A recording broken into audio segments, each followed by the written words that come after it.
Chapter 4. Capture, Dooku's Lair, Darth Sidious. Snarling, I stared down at the pitiful excuse for a Force wielder who was crippled so easily by my Sith lightning.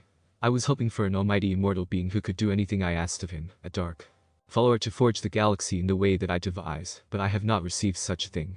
This Force wielder is weak and afraid, which causes a smirk to creep onto my face, knowing that I can strike fear into the heart of such a being.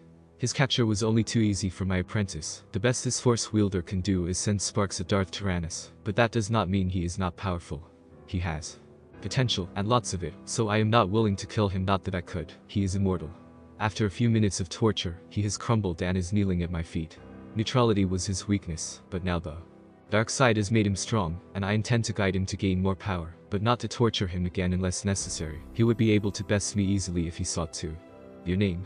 I demand cruelly, my Sithly yellow eyes running over his form.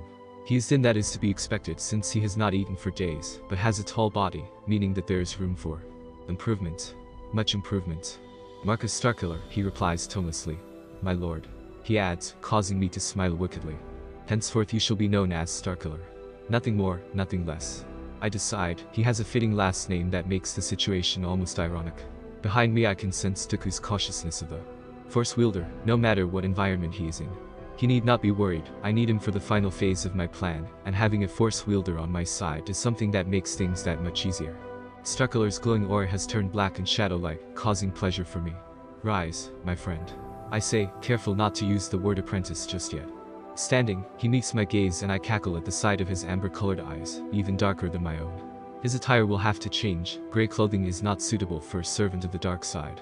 No, he will need something darker and a cloak to show his power and influence. My lips twist into another wicked smirk. The Republic will be crippled by his aid of the Separatists, and the Jedi won't know what hit them.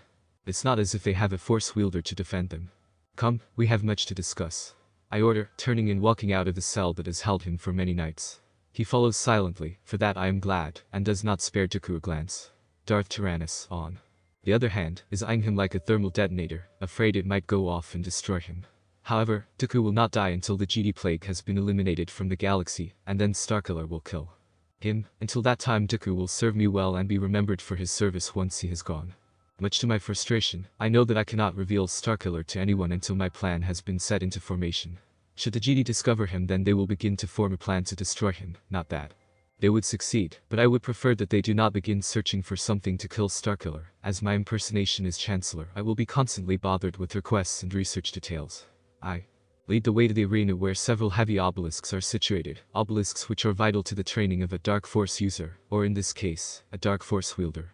It does not take much use of the Force to see what is going on in Darth Tyrannus' mind. He is thinking of ways to increase his training, to prove himself the worthier apprentice, and of how to kill Starkiller.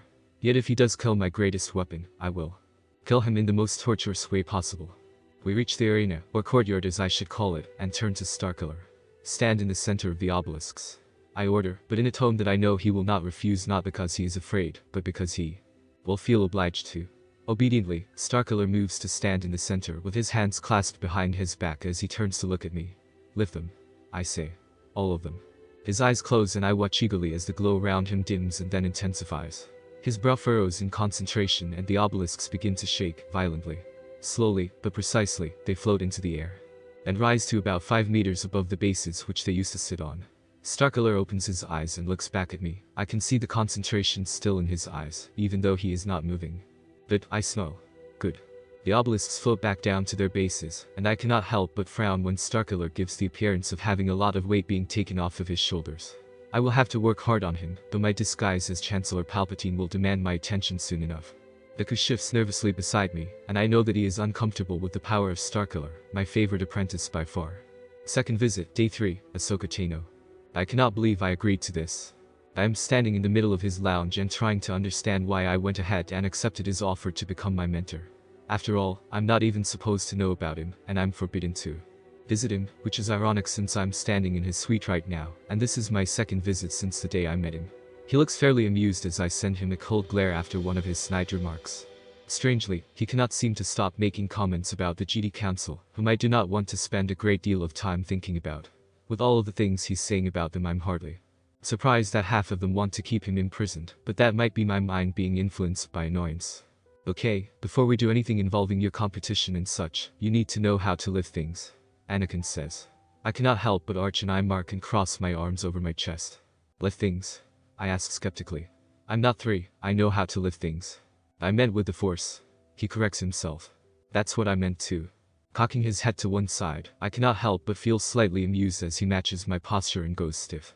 Don't get snippy, little one. His tone carries the barest hint of a warning, but I can still hear it. And roll my eyes. Fine, what do you want me to do? I question. He unfolds his arms from across his chest. Lift the sofa. He says as if it's the most normal thing in the world, and I frown. The sofa. It has to weigh a ton at least, its underside is nothing but metal, and I know that the only things that weigh less than a kilogram on it are the cushions despite their comfort. Normally I would not back down from a challenge, but lifting up a sofa using the Force that is made of mostly metal is something that Jedi younglings are not expected to do. Not only that, but it is considered to be impossible. The sofa. I repeat it, blinking. I can't do that, I'm a youngling. Lifting a sofa that heavy is impossible for me. Not impossible, Anakin corrects me. Just unlikely. Unlikely. I arch both eye marks. More than unlikely. How do you know you won't be able to if you don't try? Because all of the Jedi Knights and Masters say it's impossible. I remember from all of the times I have been scolded for trying something that I will not be able to do for years at least. You need to be a Padawan and learning from a master to do something of that size. He rolls his eyes but does not make a remark about my last comment. Just try, okay? One try and I will know if you aren't trying your best. He reminds me. It surprises me that his eyes are staying blue. And only changing shades due to his emotions and not colors. I wonder if it only happens around people he's trying to intimidate. Hiding a smirk, I realize that his attempts to intimidate me didn't go too well. Sighing, I nod. Alright, I'll try, but Master Yoda always said that there is only do and do not, there is no try. Are you kidding? Of course there's a try. What are you going to call something where you try your best but just can't do it? Not giving it any effort. Anakin snorts. I don't think I'll ever understand Jedi. The look I send him is pure menace, and he quickly changes the subject. Moving on, try and lift the sofa, and then I'll tell you how to improve. Rolling my eyes, I mutter oh, joy. Before closing them and focusing on the task at hand. It is harder than it sounds, believe me. Just finding the object in question through the Force is exhausting. There are so many other objects in the suite that the focus I need is more than I am willing to give to much else. My Force abilities aren't as powerful as some people may think, just disarming a training droid on the lowest level takes my full attention, and I find it difficult to grasp the sofa in my Force grip. Being young, I do not have a particularly powerful Force grip, and every time I try to lift the sofa it seems to slip from my invisible grasp.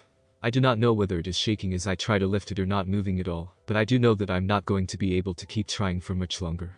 Just the attempt is making me drowsy. Ignoring the little voice in the back of my head which is telling me to stop and recover, I try to lift it one last time, and actually manage to grasp it. Slowly and unbelievably shakily, I use the Force to lift the sofa a foot or so off of the ground before I lose all of my energy, and it lands back on the carpet with a muffled thud. It's like my energy has literally been zapped by a rod, it disappeared so quickly. As I open my eyes I can see that Anakin's eyebrows have arched, and he is nodding slightly in approval or surprise, I'm not sure which. Very nice, he comments. For a first try. Sit down, I'll get some sure fruit. Sure fruit? I ask, sitting down on the sofa that I failed to lift. At least, I failed to lift as high as I would have liked. It calms the nerves and helps to return energy, Anakin explains, making for the room that I know is the kitchenette. Not to mention the fact it tastes great. Rolling my eyes, I do not notice when he disappears from view. I lean back against the cushions of the sofa and stare at the door to his suite. If anyone, particularly a Jedi Master, were to come in and find me here I would be in more trouble than I have ever been in. It's strange that they cannot sense me in here. I suppose that Anakin is able to shield the room whenever he wishes, and that none of them even suspected that I might come back. Maybe they figured I would do it at night when no one would be around to see me. I wonder if that would have been the best idea, but it's a little late now. My visits are usually in the daytime. When Anakin reappears I frown at the fruit in his hands that I have never seen before. Sure, fruit isn't exactly widely eaten in the Jedi temple. I have never actually seen one before, to my shame, and it actually looks quite nice. What kind of youngling has never seen sure fruit before? I resist the urge to shake my head. If Anakin saw he would probably make some comment, and I would blush, despite my efforts not to. Then again, I doubt he really cares whether or not I have seen a piece of fruit before. He's most likely seen everything in the galaxy, or at least knows about it. What? Anakin asks, frowning and looking from me to the sure fruit in his hands and back again. Don't tell me you've never seen one before. I am glad that it takes a lot for me to blush, since it would be a clear giveaway on the subject, and for the fact that answering back is one of my specialities. It's been a while, I lie, surprisingly easily. Sure, for it looks different when I picture it in my mind. That wasn't a total lie, was it? Sure it does, Anakin says with a knowing look, and I silently curse the fact that he is a Force wielder and extremely Force sensitive. Here. He hands me the sure fruit and I glance back up at him for a moment before taking a bite. To my surprise, it actually works quite well to restore my energy and to strengthen my connection to the Force.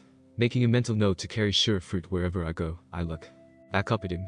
Thanks, I murmur, my mouth still full, but I quickly swallow and take another bite.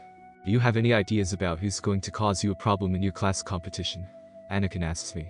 I think about it as I eat. Who are the strongest people in my class?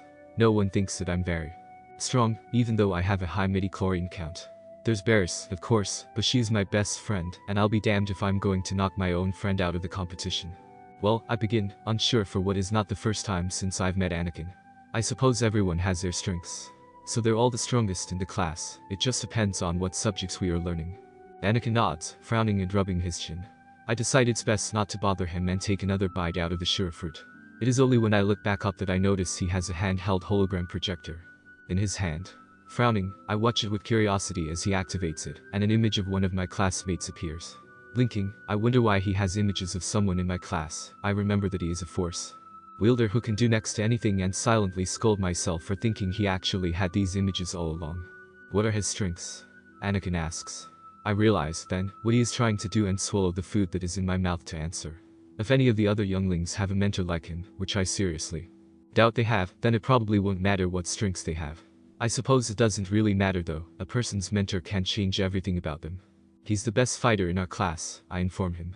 But he's as dumb as a post, and all you have to do is give him a brain teaser, and then you can knock the saber right out of his hands.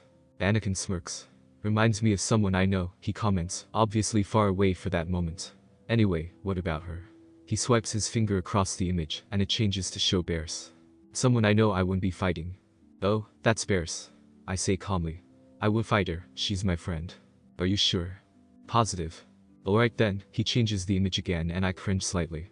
Next is the youngling that is as bad as the 3 bullies that used to be in my class put together. He just never does anything unless steers an important competition, and he has won every single class event so far apart from the time when I disarmed him, and he threw a massive hissy fit and stormed out of the room. I cannot remember a time when I have laughed so hard. That's Slimo, I say with disgust.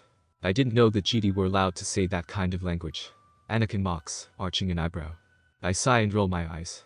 No, his last name is Slimo.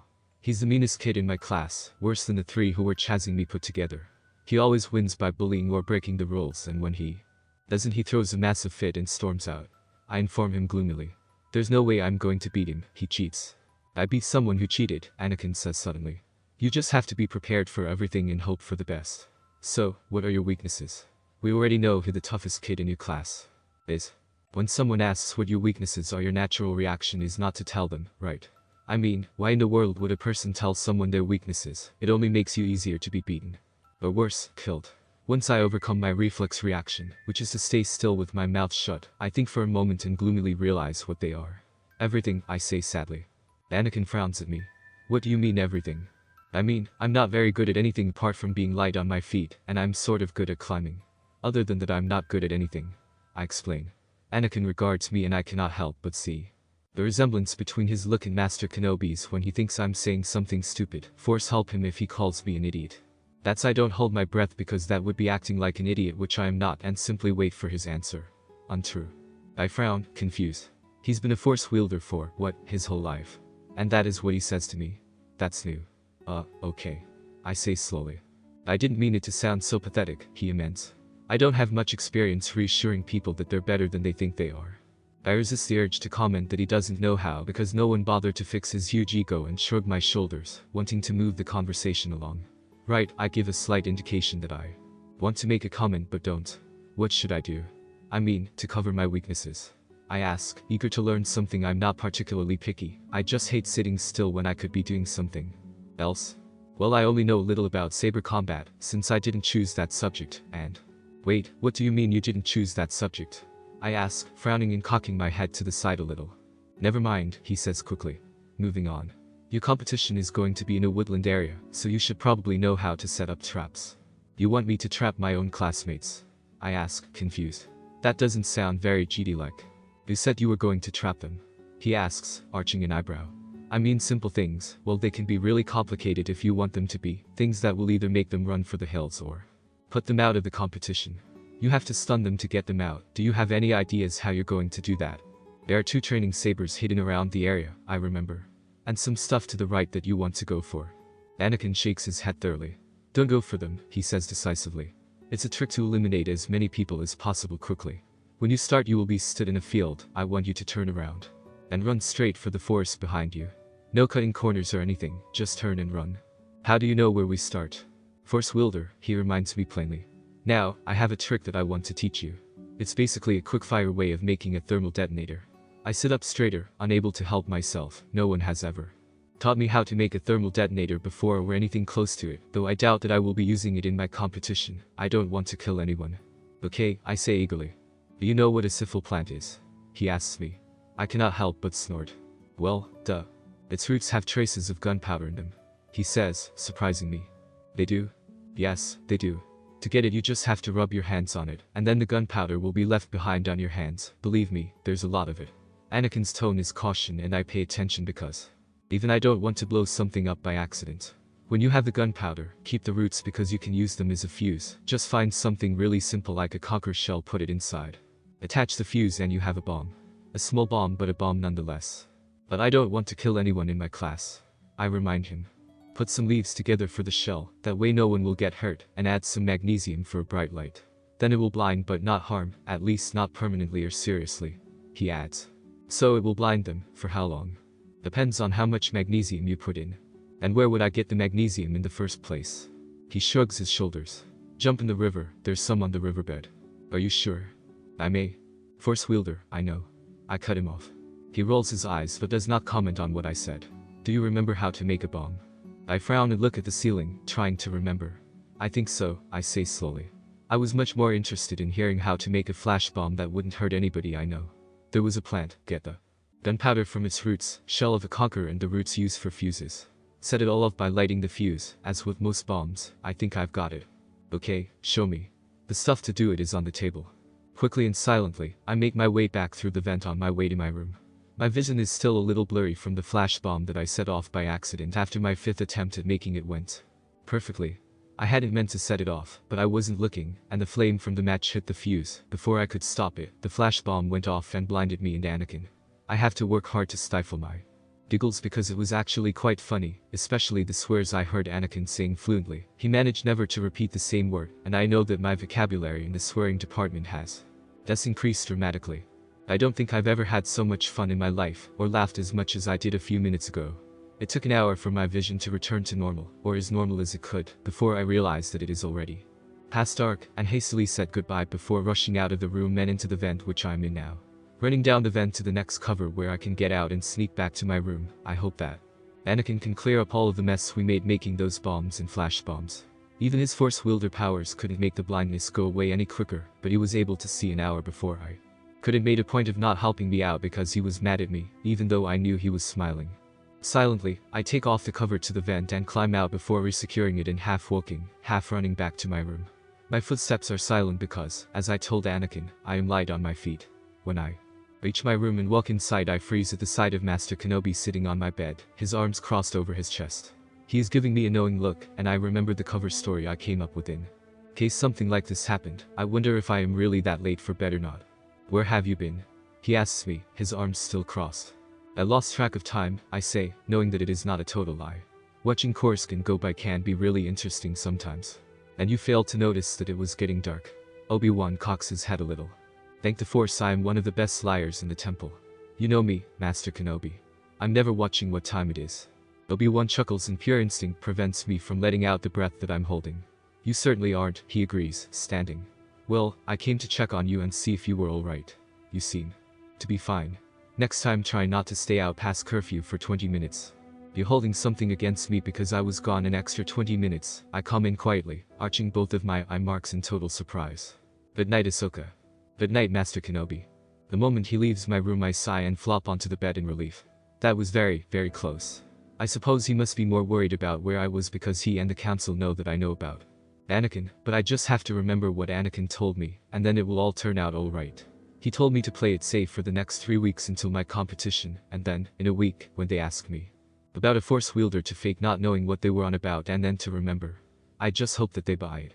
Yawning, I snuggle under the covers, not bothering to change into my sleepwear just yet, and wait until my vision returns to normal completely. By that I mean no dots floating around, before changing. Going into the fresher and then snuggling back under the covers. I had more fun today than I ever did before, and it makes me feel extremely tired, but I'm not complaining.